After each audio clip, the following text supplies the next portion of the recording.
నమస్తే అమ్మా. నమస్తే మేడం. మీరు కొత్తగా వచ్చారు, మీ పేరు మీరే పరిచయం చేసుకోండి. ఎండి ఖుర్షిద్ బేగం, శ్రీకాళహస్తి. ఈ రోజు భోజనాలు వచ్చి వైట్ రైస్, గోంగూర పచ్చడి, అరటికాయ తాలింపు, చిప్స్, మజ్జిగ, కారాసు,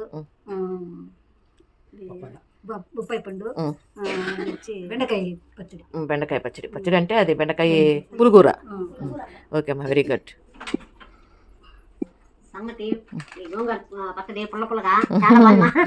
థ్యాంక్ యూ.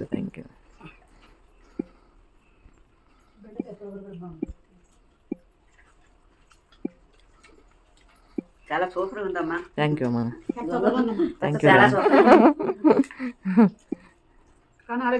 మంచి, అవును, కరెక్టే. బాగుందమ్మా, వెరీ గుడ్. చూస్తేనే తినాలనిపిస్తుంది. First class, high class. Thank you బట్టపా. Thank you.